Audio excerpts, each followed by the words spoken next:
Hello and welcome everybody. In this video, I will explain to you guys what an immersive sim is and why I love them so much. There's many games that could be considered immersive sims, but immersive sims are a very specific type of game and some get really close to it. Now I will... Okay, in games like this, you have many options. By half the people in the Empire. For example, right now, the fight if they find I had to take off that windmill. I gotta turn it off, because if I don't turn it off, I can't pass through that electric wall. As you can see, he gets pushed into the wall and gets electrified to death. So I have many ways to approach the situation. And for example, in this one, I'm gonna go all out violence. So I'm gonna throw a decoy. Then I'm gonna approach these guys.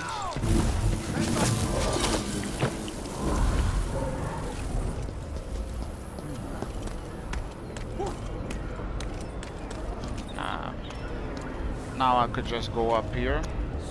Hey you, come here. Wait a minute. Oh, there's still a guy left. I hit hard. Take it.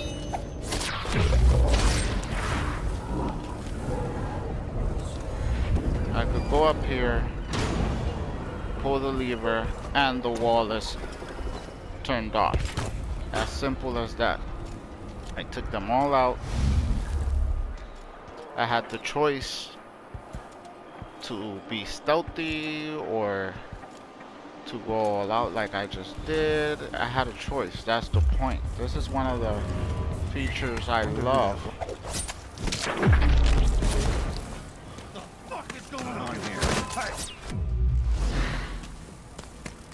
One of the features I love about this game, I could go and play the whole level. More Grand Guard soldiers, lapdogs for the Duke.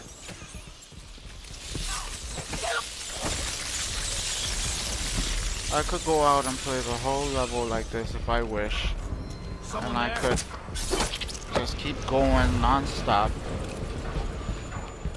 Go straight. No offense intended, but at our last station, this should take me out to the Institute. And go all out. And the thing about this is that it's actually an option. I could do this, and it doesn't break the story, it doesn't break the game. It's just a different approach. Hey, where do you think you're going? I'm not going anywhere. Get up! Can't escape! Right now I gotta heal. It's just a different approach. And obviously this approach will have consequences that will be revealed later that affect the world. But that's just the cherry on top of games like this. Maybe I can drag the Duke of Serkonos through one of these. Right now, I'm basically at the end of the... Basically, I overwhelmed the power with all the rats right there. And I reached the carriage that I need to reach the end of the level. That's it, as simple as that. And that was an option. Now, as an example, I could approach the same area, looking for me. It might pay to the be same discreet. situation, I warned you. and play it in a completely different way. For example, I could go stealthy.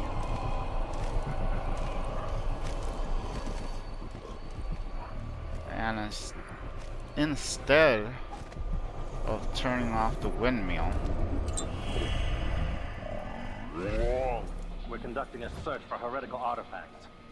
What? I could just choose a different path. Listen, I only need- This Avoid area is all the restricted on the authority soldiers. of the Abbey. No one is allowed inside. That's, for example, if I want to do a more peaceful run where I don't kill, which is basically a Face is merciful covered. run. The Grand Guard won't like that.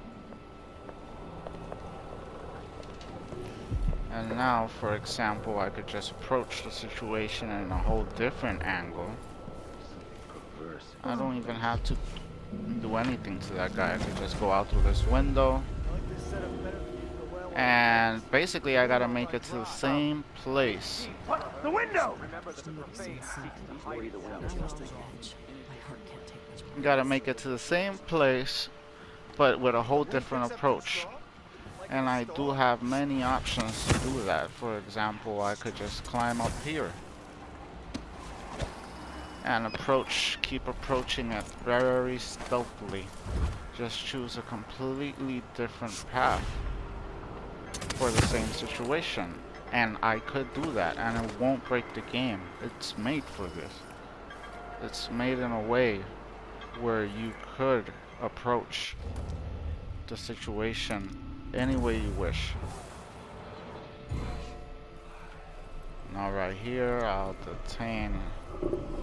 slow down time for a bit, take this guy out, and I'm not killing him, I'm just making him unconscious. Take this guy out, and I'll just keep making my approach. The carriage rails are electrified. Just keep making my approach to the area where I need to get. No problem.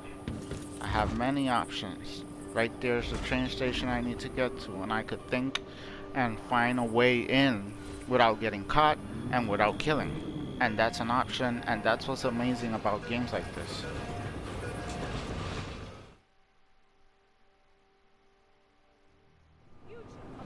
Now, as an example of freedom of approach, I want to go in that apartment. I could if I want to. So let's approach it. We're gonna approach it in a more hostile way. First we'll hack this.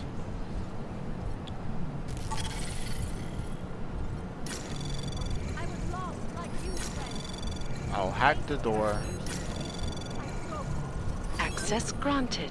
Access granted. Now I'll just pull my assault rifle. Actually, I'll go with a shotgun. Let's go all out. Open the door.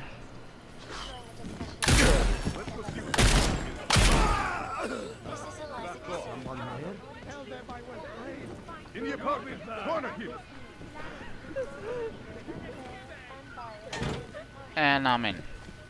I had to kill the guy. I came in and I possibly have to fight my way out. Unless I wait out for the timer. Eventually there'll be a timer. They're looking for me, or they're looking for the person who shot. Oh, what are you?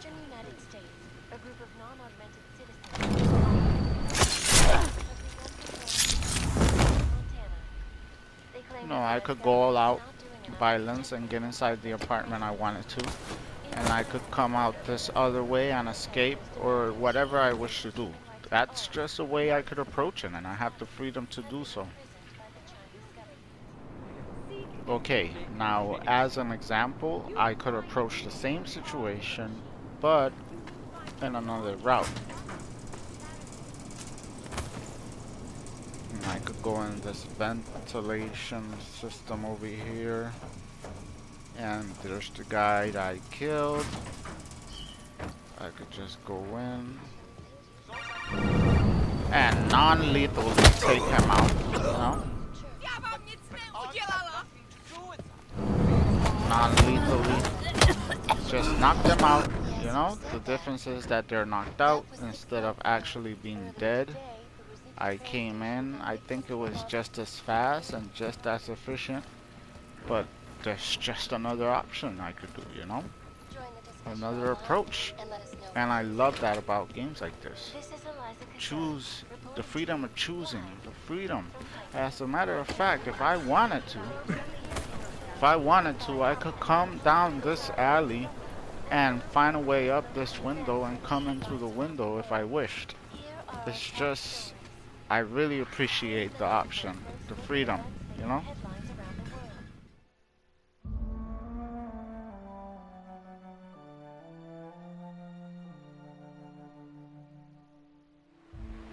Okay, here's yet another example of a game that gives you freedom of approach.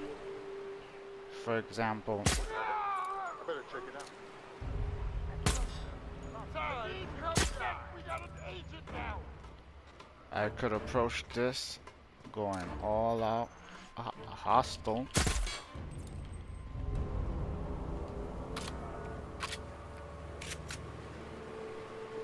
Restricted area. I come in, no problem. Go inside. Don't mess with me. We're losing here.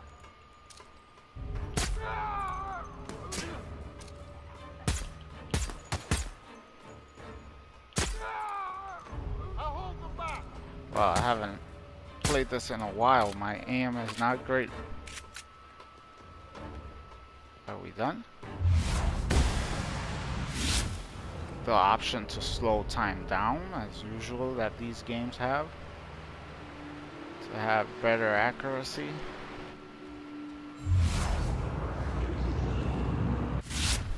And I'm in. I killed everybody. I took over the place. And I'm just in to the CMP roast factory. And that's just the way I could approach it. And now a different approach to the same situation. Instead of going in through the front door and facing all the soldiers, I could come down this side,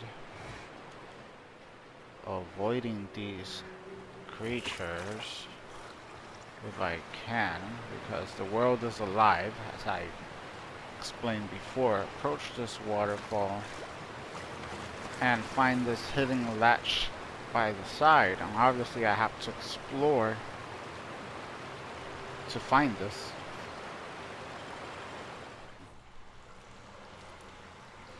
And as you can see, I approached the place in a different, more stealthier way.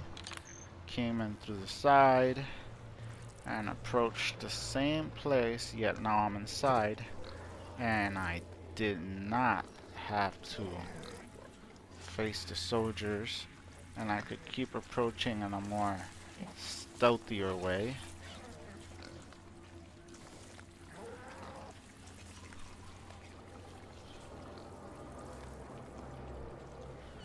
Another thing that I really appreciate about games like this, not only the environments they have and is created for them, but the fact that the world, it's alive.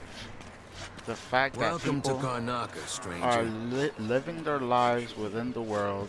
What ship is that out There's things happening. skipper? The dreadful whale. Criminal No, life. it's You not could on the listen register. into people's Maybe one of the, conversations. recent importers from Mars. You know, things are actually happening. The world, it's actually alive. You could walk around and see how people live in this world, making it more immersive. This little details. Blood flies are disgusting. Little details. Bartender cleaning the glass, you know. The fact that you could be walking around and see how they live their lives or what they do and hear their story.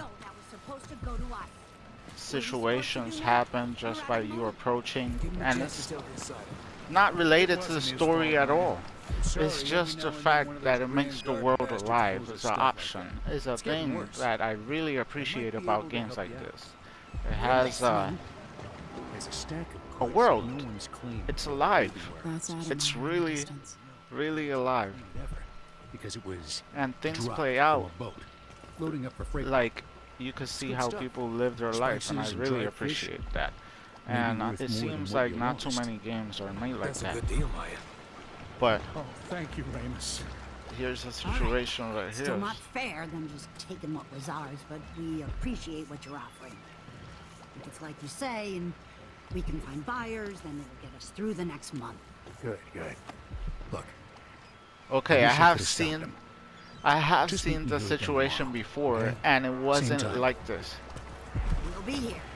This situation before, he basically started fighting these two guys and knocked them both out, and I just came here and saw the situation play out in a whole different way. And I wasn't even expecting that. That's amazing by itself.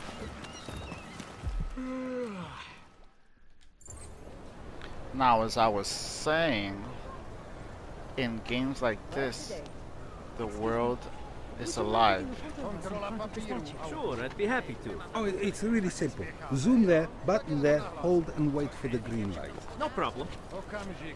Look at this. Look at the detail. I so appreciate a world that's I always worth get a little being nervous in. when I go into the subway. I don't like the feeling of being trapped underground. You worry about everything. I'm amazed you're willing to take any kind of train at all. Like, look at everybody living their lives and everybody. Come on. I know something's gonna happen. Hi there, stranger. My God. Look at you. I see living with mother has kept you well Ma'am, fed. don't just stand there and look at me. Proud. I'm here to find a job. How do I look? Someone I'm at glad to work hear you came up say with the that. term nouveau You'll recommend pauvre. me at the bank? Well, I don't care. But yeah, you gotta appreciate how the world is actually alive. Like, you're here. You're immersed in this fictional reality. And I'm nervous about leaving the main street because I'm afraid of getting attacked. If it's any consolation, and it the all smaller just streets are less complements likely to the get hit by environment, the terrorist bombs. world, how everything it just falls together so nicely. It's so well made, from the billboards to the little details, everything. The way they build their world is just so immersive and so amazing. Bad enough when it was It's just just drugs. candy, man. It's candy. Okay, here's yet another example of how a world is alive.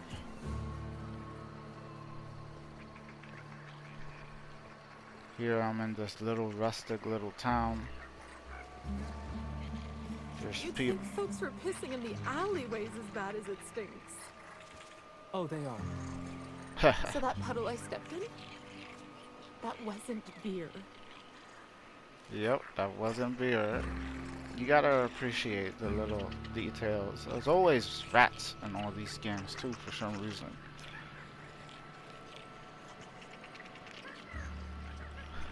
As usual, soldiers policing the cities and towns.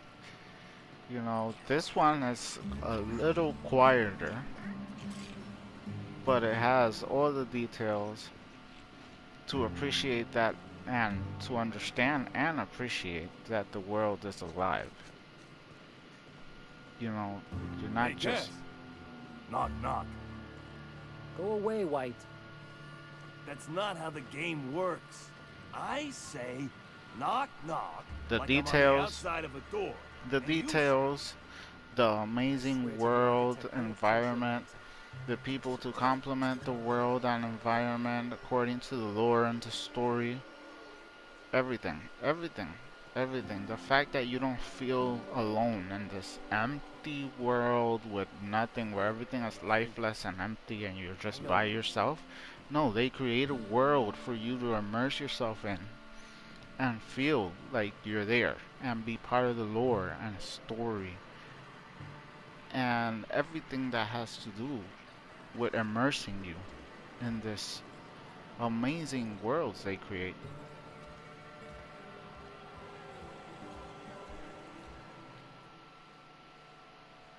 Speaking to my left here, will you? Right one's damaged.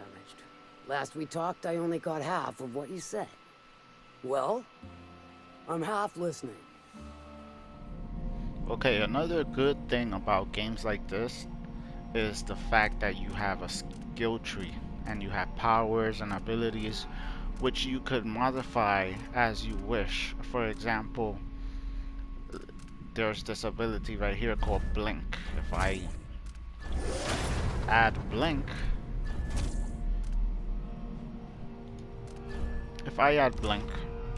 and there's this ability called Fire Reach, they technically are the same ability. For example, this is Blink, which basically helps me reach areas that will be hard for me to reach. And this is far reach, which is basically the same thing. Different animation. Helps me reach areas I wouldn't normally reach. But I have the option to choose which one I want, and that gives me a sense of freedom on how I want to build my character. I have many options. I could go and have the ability to summon a swarm of rats, or I could have the ability to mind control people, possess their minds. I could have the ability to create a doppelganger of myself, a shadow self. You know, I have many ways to build the character, and maybe I want to build it really stealthy. Maybe I want to be really aggressive, you know? And the thing about this particular ability, as most of the games that are like this have a very similar ability. They usually have an ability that's like this to help you reach areas that you wouldn't normally be able to reach. But an extensive skill tree like this that gives you the freedom, I could stop time. It's just so good. Not every game has. Sometimes you just have a standard way that you just gotta fill everything up, and there's no way to change it. Here, I could choose and change my play style however I wish, and that's amazing because it affects the approach that I have at the end of the game. And by the end of the game, one of the things that these games also include is that you're basically OP. You're not a pushover. Like when you start, you're OP. You're almost at God mode. You have the ability to take out many enemies and be super overpowered, and it feels amazing in this world. You know, right now this is my new game plus, so everything transferred, and I even have more abilities that I could choose from, giving it more replayability, with just it's more chocolate covered candy on top. Now here's another example of an amazing skill tree. Now this skill tree, on the other hand, instead of having a custom build to however you like, you get to unlock every single thing and completely fill everything up. So basically it gives you, by the end of the game, it gives you the feeling, like I said, the feeling of being super powerful, not a pushover. You're OP. You know, and there's so many options you could choose, because obviously you could only use a certain amount of skills in your controller pad, so you're gonna use one thing more than another thing. Depending on the situation, you'll probably switch it up if you want to do a more stealthy build. But as I was saying, there always seems to be a power, and in this case it's called Icarus. There always seems to be a power in games like this that helps you reach places. You know? And this is an example of, I could just teleport over here and take cover in the wall. And I could put an armor on. I could have an armor on, be completely armored for a situation. Maybe I want to approach more aggressively, you know? Or maybe I want to turn invisible. Maybe I want to turn invisible and just approach the situation in stealth. It gives you the options, you know. It has enough of variety. It has enough of variety. You could breathe in toxic air for longer. You have, and you could see the vision of your enemies, where they're looking and where they're moving in the mini-map. Games like this also have the option for that. Upgrading my hacking, different lethal approach for my arms, like this stun or this nano blade that I throw. It's just amazing. Here's another example of stopping time or slowing down time to better approach the situation. Here's the invisibility one, you know? Just the fact that they have amazing skill trees to make you feel more OP at the end of the game, more suitable to do different approaches. It's just amazing. Okay, here's another example of a skill tree. In this game, they took a more RPG-ish approach, but you also have the same ability. You can't have everything, but you could detailedly choose what skills you want for a particular build you want to do. You know, additional ammo, and you choose. And if you want to be really aggressive, you choose more options where you have more health, or you have more armor, more life, your guns do more damage, you know? Or you want to go a more peaceful approach, you choose dialogue, and you could upgrade your dialogue and stuff like that. They approach it in a more RPG-ish way. And over here, you could, as you can see, is stat based. I have persuade, lie, you know, sneak, hack. Just like in the rest of the games, and all the games that are like this, they have very similar things. And depending on the level of my stat points, I could do things that I wouldn't be able to do if I had another build, and I could approach the situation in a different way. And in the beginning of the game, they give you basic traits where you choose your personality and stuff. I really appreciate the details in this game, where you could really make something very specific. But it's just another example of the freedom of building your character and feeling overpowered by the end of the game, because depending on how, if you know what you're doing, what you choose throughout your story will definitely make you overpowered by the end of the game. And being overpowered is just something amazing to experience, especially when it's your story, a story that you're immersed in.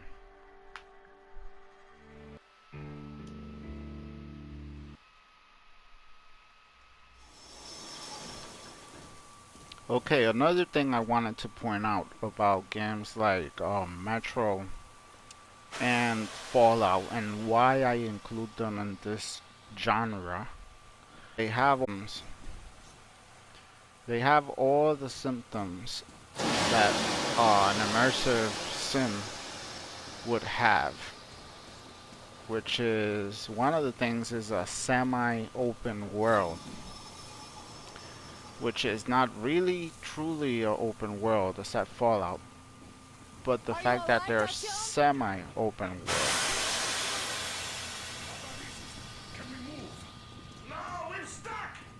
And a semi-open world that's big enough and alive enough to make you believe you're in an open world, and the fact that you can approach things as you wish. Old farts, huh? It's just the perimeter guard. Okay, another thing that Fallout and Metro have in common with immersive sims is that the main protagonist is never really like a main protagonist. They always seem to be a pawn or somebody that's being used, like in Dishonored, Deus Ex, Outer Worlds, in all these games, Metro, Fallout, you're constantly being used. You're nobody that's constantly being used for the gains of groups, corporations, factions. Always a pawn. You're always a pawn. The main protagonist of these immersive sims is always a pawn. That's another thing that they have in common. Another thing is that Fallout and Metro, since their survival, they tend to be more about the gear you're carrying around. You know, you could customize that gear instead of having stats. Instead of having stats, you could customize every detail of your gear. And depending on the gear you're carrying, you might have better abilities. Not abilities, but your gear might be a plasma and melt the enemy down. Or you might have an armor that's good against radiation or poison. The survival side, instead of having a skill tree with powers, it's more in the gear you're carrying. You might have a grappling hook to reach areas or stuff like that, you know? It's more towards the survival, meaning that you're basically at the end of the game, you won't be super powerful like a regular immersive sim like Dishonored or Deus Ex. But depending on your gear, especially in Fallout, you could be powerful enough to take out multiple enemies. Now, another thing that they have in common. So I said, what did I say? Oh, of course, the main protagonist is always a pawn. I said that. Never a chosen hero or born with the power and was chosen by some god or whatever, and all of a sudden has the abilities out of luck. No, it's more like he's always a pawn, and all these games have in common the fact that they're first person. That's a very big detail. They're all first person. The cutscenes are in first person.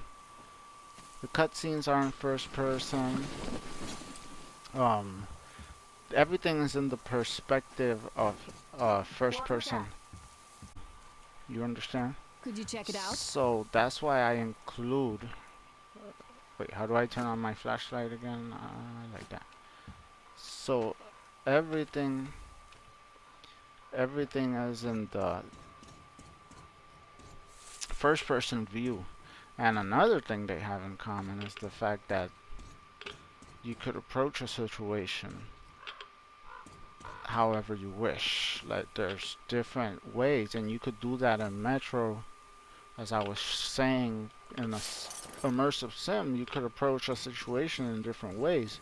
Well, Metro and Fallout do have that as well. They do have the freedom for you to approach a situation I took a look around while you're inside.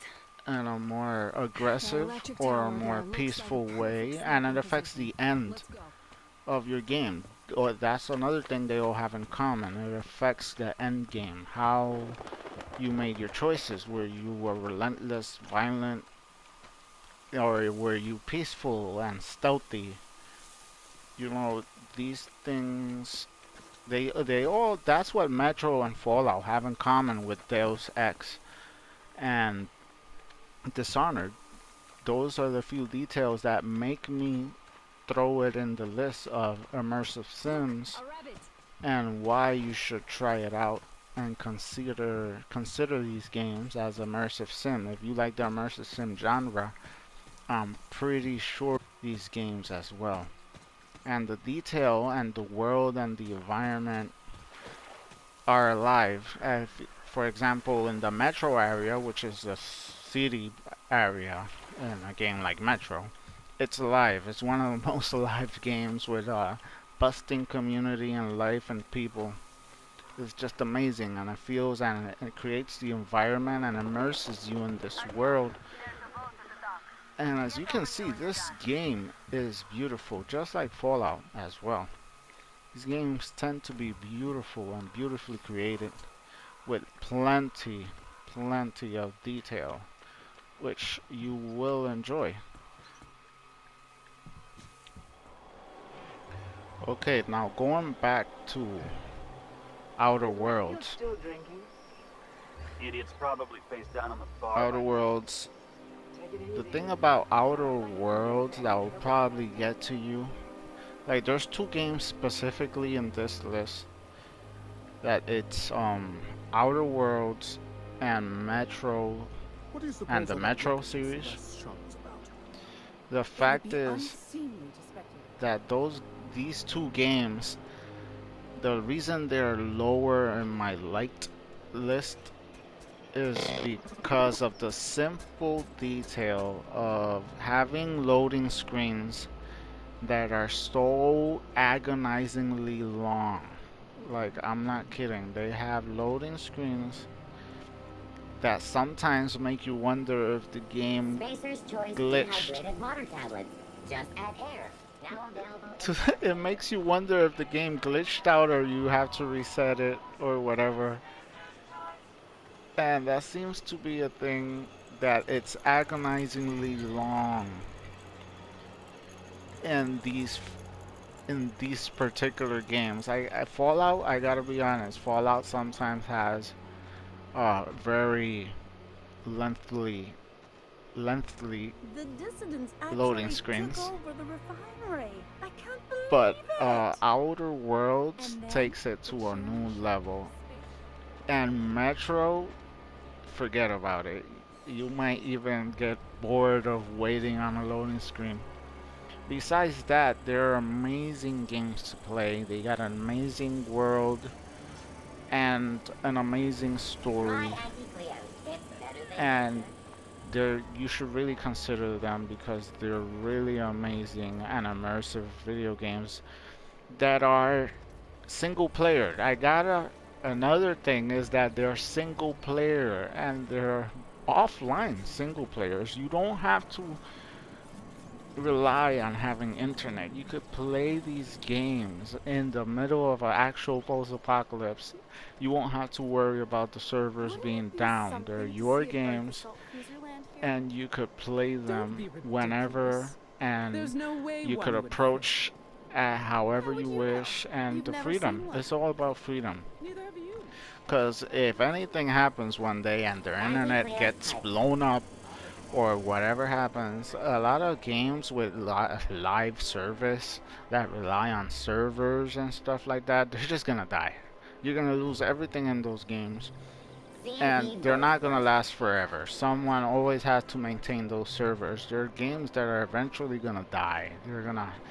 They're games that they're not gonna be around forever, like old school single player games. Yeah, if you could still have a Nintendo game and still play it. It doesn't rely on servers or updates or nothing. You could just play it. So that's another good thing about all these immersive sim single player games. But yeah, you know, I love these games. These are the genres I like. These are the genres I love. And I really have high hopes for the Cyberpunk game that's gonna come out. Hopefully by the end of this year, I think around September 2020.